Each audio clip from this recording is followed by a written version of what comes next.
This video is going to cover how the Central European area known as the German Confederation is transformed into essentially modern-day Germany. So, after the Congress of Vienna, there were 39 different German states, or 39 different German countries, that were banded together into what was called the German Confederation. Now, a confederation is a type of government where you are allied for oftentimes military and foreign policy decisions, but you maintain, in this case, 39 separate identities, 39 different countries as far as governance. Prussia was the strongest of the various German states. It was almost entirely natively German. It had a very strong army, and it had a constitution that, in this case, remember when we talk about liberal and conservative, in this case you're talking about a democratic constitution, because when we talked about the changes that were made in the 1800s for political philosophy, liberal means democratic. So if I go back to the page before this, you can see that Prussia is this dark green area, and it was actually doubled. There were two halves of Prussia. And so it is certainly much larger even than most of what else was considered part of the German Confederation. So it was ruled by King Wilhelm, or Kaiser Wilhelm, K-A-I-S-E-R, Kaiser Wilhelm. And he was supported by a group called the Junkers, or they were conservative, wealthy landowners. And again, remember that in 18th century Europe, conservative in this instance means supporting the monarchy, supporting the king. So the wealthy landowning gentry of the time were supporting King Wilhelm. Otto von Bismarck becomes the prime minister, and the prime minister is the leader of the legislature. Like in modern-day Europe, most countries, instead of having a president separate from Congress, the way that we have our system set up, they have a prime minister in charge of day-to-day activities, but he's elected out of the legislature. Von Bismarck believes in a concept called Realpolitik, or real politics, and what it means is that basically your country should do anything and everything it can to maintain its power and maintain its strength, regardless of the effects on other nations. And he appealed to the people in the German Confederation. If I go back to the map for just a second, you have all these different nations, where it was 39 different Germanic nations. He appeals to all of those groups to band together to preserve their German identity. And this is Bismarck, and this is Kaiser Wilhelm.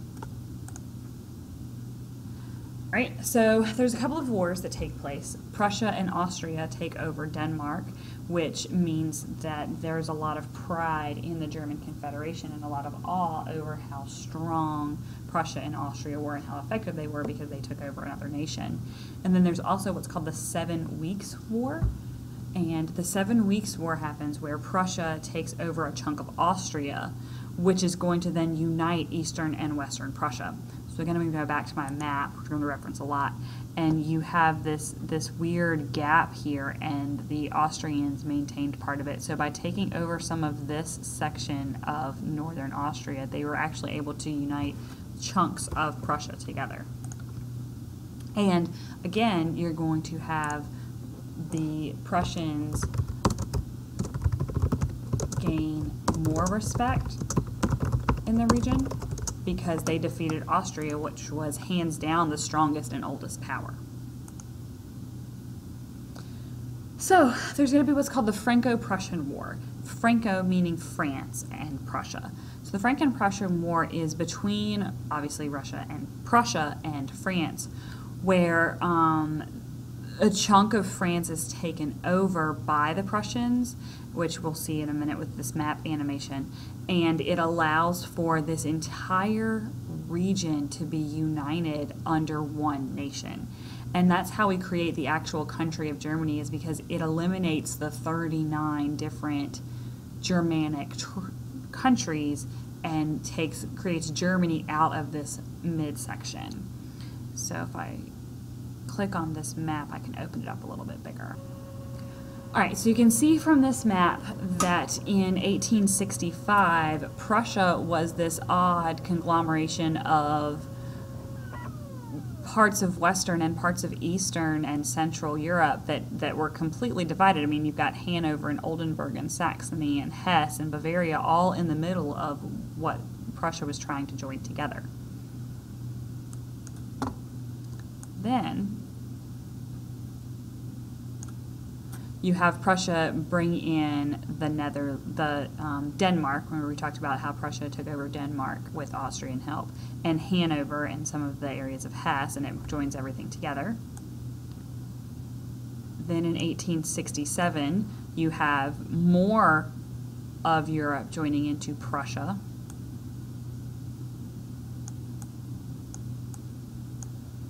And then in 1871, you have the southern areas all join together and take over chunks of Alsace-Lorraine. Alsace-Lorraine is the part of France that is fought for in the Franco-Prussian War. And as they take them over, they create what becomes the country of Germany. So, the issue is that the Congress of Vienna created 5 major countries: Austria, Prussia, Britain, France, and Russia. There were lots of other smaller nations in Europe, but these were the 5 major powers.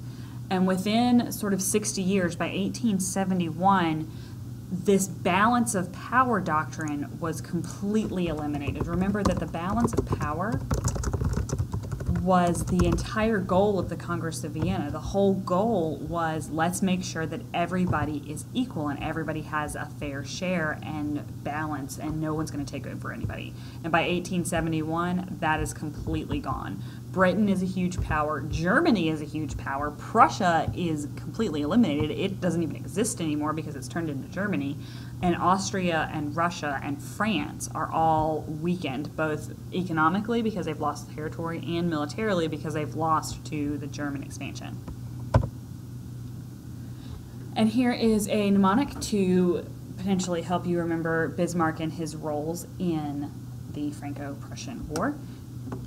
Make sure that you have everything copied down, answer the questions on the side of your paper if there are any, and let me know if you have any questions.